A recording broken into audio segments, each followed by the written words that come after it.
L'État est de plus en plus présent dans votre vie. Là, ce que je viens d'apprendre, c'est que pour couper un arbre dans votre jardin, vous devez demander une autorisation. Bonjour et bienvenue dans cette nouvelle vidéo de DME en direct. Comme toujours, eh bien, si vous n'êtes pas abonné, je vous suggère de le faire et de cliquer sur la cloche pour être prévenu lorsque je sors une nouvelle vidéo. Oui, pour couper un arbre dans votre jardin, Et vous allez voir, je ne parle pas d'un chêne centenaire, je parle d'un petit arbre dans votre jardin. Vous devez demander une autorisation. Sinon, c'est l'amende.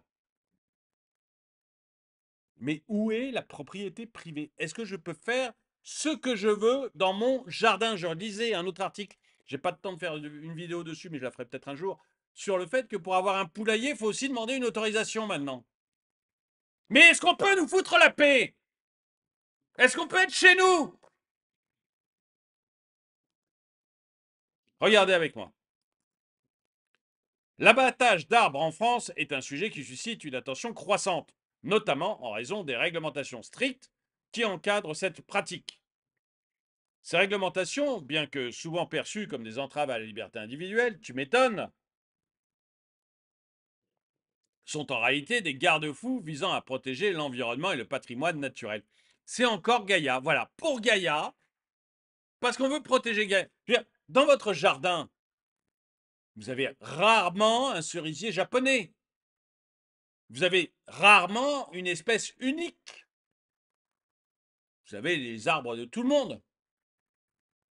Qu'est-ce qu'on vient nous casser les pieds? Qu'est-ce qu'on vient nous casser les pieds au nom de Gaïa? On a maintenant des gouvernants qui peuvent faire ce qu'ils veulent. J'ai fait une vidéo comme ça sur les haies.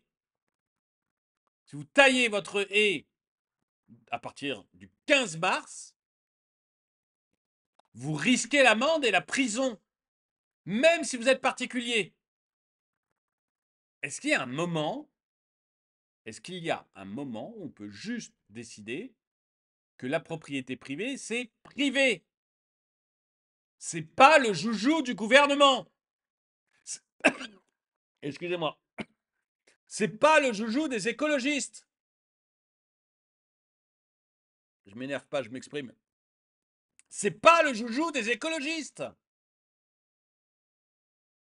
Est-ce qu'on peut bien nous foutre la paix?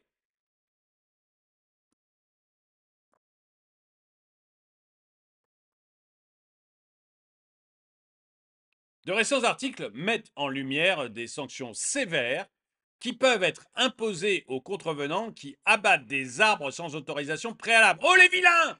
Oh les hérétiques! Oh les hérétiques! Ils ont attaqué Gaïa! Ils ont attaqué Gaïa! Mais on est dans un monde de dingue! On est dans un monde de dingue!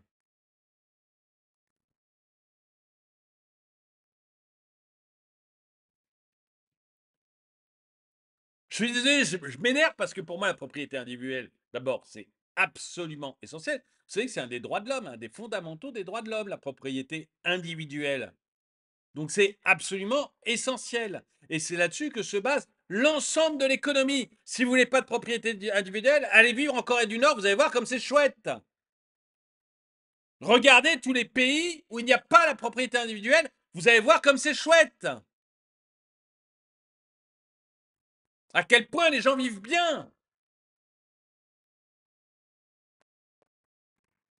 Donc c'est fondamental, c'est pour ça que ça m'énerve de voir ça. C'est que petit à petit, au nom de Gaïa, au nom de cette religion, on est en train de faire des pas chez nous. Je coupe un arbre si je veux couper un arbre. Je fais comme je veux, je suis chez moi. Du moment que je ne fais pas tomber l'arbre sur la maison de mon voisin, foutez-moi la paix.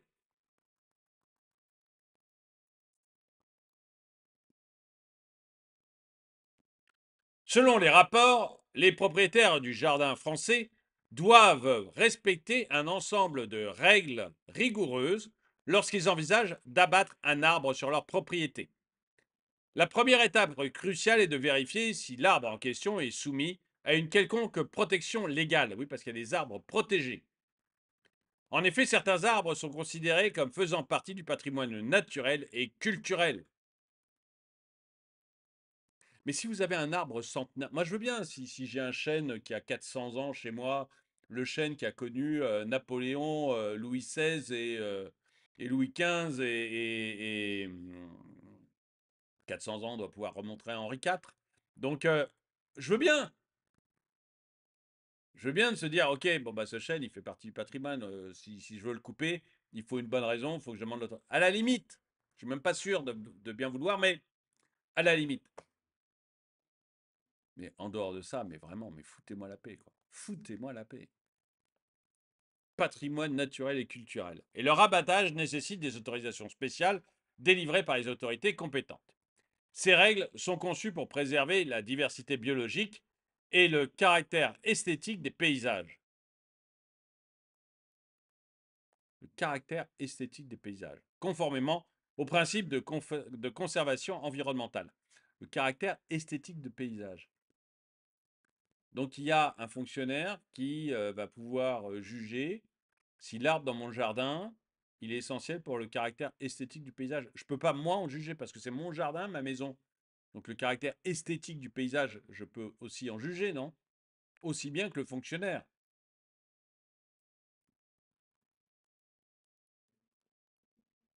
La taille de l'arbre joue un rôle déterminant dans la nécessité d'obtenir une autorisation.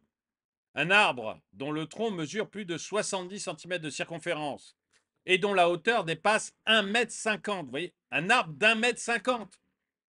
Je veux dire, l'arbre, il est plus petit que moi. Vous voyez, on ne parle pas du chêne qui a connu Napoléon. Il est plus petit que moi. Et donc, je suis généralement soumis à des exigences administratives strictes. Si vous voulez couper un petit arbre plus petit que vous, il y a des exigences administratives. Quand je vous dis que l'administration est partout, que c'est un gaz qui prend tout l'espace que vous lui donnez, voilà un bel exemple. De plus, les arbres âgés de plus de 30 ans et situés à proximité de monuments historiques bénéficient de protections supplémentaires en vertu de la loi. Dans le monument historique, je veux bien le croire. Voilà. Je suis propriétaire d'un château. Ce n'est pas le cas, mais j'aimerais bien. Bon, je suis propriétaire d'un château et j'ai des arbres magnifiques. Mon château est monument historique. J'ai des arbres magnifiques et un jardin taillé au poil de fesses devant chez moi, construit par le nôtre, etc. J'ai fait classer mon château monument historique. Je touche des pépettes de l'État. Puisque mon château est monument historique, je touche des pépettes. Qu'à ce moment-là, l'État ait son mot à dire sur la façon dont je vais tailler mon jardin ou la façon dont je vais couper ou non mes arbres, ok. Ok. Il me donne des sous. Il a son mot à dire. Ok. Mais sinon, mais va bien te faire voir. Je fais ce que je veux. Je fais ce que je veux. Si mon château n'est pas monument historique, toi, État, tu ne me donnes pas d'argent, fous-moi la paix. Et alors, encore plus quand j'habite un pavillon, tu vois, parce que moi, j'ai pas de château, j'ai une petite maison, euh, ça veut dire qu'il y a des arbres et que j'ai envie d'en faire ce que je veux. Ils me plaisent pour le moment, je vais pas les couper, je vous rassure, mais bon, si j'avais envie. Ils font plus d'1,50 m. Ces mesures visent à protéger les spécimens les plus anciens, 30 ans, honnêtement, 30 ans, dites-moi 200 ans, d'accord, mais 30 ans pour un arbre. Oh, ces mesures visent à protéger les spécimens les plus anciens et les plus remarquables qui peuvent avoir une valeur culturelle et écologique importante. Ça vise surtout à nous contrôler, oui. Les conséquences de l'abattage illégal d'arbres peuvent être sévères pour les contrevenants. Ah oui, voilà ce qui va vous arriver si malheureusement vous coupez un arbre d'1,60 m, de plus d'1,50 m, sans avoir demandé à votre maître l'autorisation, en allant baiser la babouche du fonctionnaire qui s'occupe de ça. Voilà ce qui va vous arriver. Je suis désolé pour le fonctionnaire qui s'occupe de ça, mais alors déjà, moi, je trouve qu'il ne devrait pas y avoir de fonctionnaire qui s'occupe de ça. Et le pauvre gars, il est là, il fait son boulot, on l'a payé, l'État le paye pour ça, donc il le fait. Donc j'ai rien contre lui, là encore. Je suis contre le système. Je trouve ça incroyable qu'on en arrive à des trucs comme ça. Les conséquences de l'abattage illégal d'arbres peuvent être sévères pour les contrevenants. Méchants hérétiques! Vous êtes des hérétiques, vous attaquez Gaïa! Vous coupez des arbres! Gaïa va être fâchée! C'est qui déjà la déesse du printemps? C'est Déméter, non? Donnez-moi une seconde pour que je cherche. La déesse grecque du printemps. Déesse grecque, printemps. Perséphone! C'est Perséphone! Et c'est la fille de Déméter. Voilà, je me suis trompé. C'est pas Déméter. C'est la fille de Déméter, Perséphone, voilà, qui revient au printemps et qui fait se lever toutes les plantes. C'est Perséphone. Et qui passe l'hiver chez son mari, Hadès, me semble-t-il. Donc dans le monde des morts. C'est pour ça qu'il n'y a pas de, de plantes l'hiver. Parce que Perséphone est dans le monde des morts chez son mari, Hadès. Bon, enfin voilà. Et vous voyez, c'est un culte païen. On est vraiment dans un culte païen. Voilà. Faut pas embêter Perséphone. Si vous coupez l'arbre, vous allez contre la volonté de Perséphone, et à ce moment-là, vous êtes un hérétique. Alors vous allez avoir une grosse amende. Une amende allant jusqu'à 1 500 € peut être imposée à ceux qui ne respectent pas les réglementations en vigueur. Bon, c'est déjà moins fort, je vous rappelle, que si vous taillez votre haie aujourd'hui. Si vous taillez votre haie aujourd'hui, c'est 150 000 € d'amende et 3 ans de prison. Là, Perséphone, elle est vraiment colère. L'arbre, c'est 1 500 €. Les riches ont le droit de couper leurs arbres.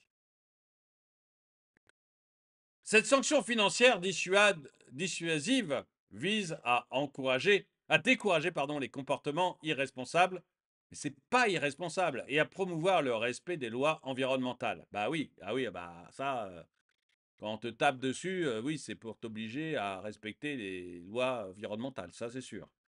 De plus, les propriétaires qui ignorent ces règles risquent non seulement des sanctions pécuniaires, mais aussi des dommages durables à l'environnement et au paysage. Non, mais c'est pas que j'ai quelque chose contre l'environnement et le paysage. Moi, j'aime. Dans la maison dont je vous parlais, je suis heureux d'avoir un bel environnement, que ce soit beau. J'aime bien mon beau paysage. Mais si je coupe un arbre, ça ne sera pas pour enlaidir le paysage devant chez moi. Vous voyez, j'ai pas d'intention d'enlaidir le paysage devant chez moi. Ça sera parce que j'ai besoin de couper cet arbre. Et c'est pour ça que je me dis, mais les gens, ils savent très bien quand ils coupent l'arbre, si ça va être plus moche chez eux ou plus joli chez eux. C'est à eux de le choisir, c'est à eux de le savoir. Qu'est-ce que c'est que cette administration qui pense qu'elle est capable de même dire ce qui sera plus beau devant chez vous? Mais vous vous rendez compte à quel point on vous prend pour des nazes? Et à quel point eux se prennent pour des dieux? En conclusion, les récentes discussions sur les sanctions imposées aux propriétaires de jardins français qui abattent des arbres sans autorisation soulignent la volonté toujours croissante des écologistes de contrôler la vie privée des citoyens, quitte à leur enlever certains droits élémentaires au profit de la nature. Et j'aimerais bien savoir ce que vous en pensez, est-ce que vous êtes d'accord avec moi, pour dire qu'il y en a marre, ras le bol, que l'État vienne s'occuper de mon jardin. Foutez-moi la paix. Laissez-moi faire comme je le veux, moi. Vous avez la police, la justice, l'armée à vous occuper et vous en êtes un foutu. Donc foutez-moi la paix chez moi. Je gère beaucoup mieux ma maison que vous ne gérez l'État. Dites-moi ce que vous en pensez. En tout cas, merci d'avoir regardé cette vidéo. Mettez-lui un pouce vers le haut, commentez-la, partagez-la. Merci à tous ceux qui soutiennent la chaîne. Et moi, je vous dis à très bientôt.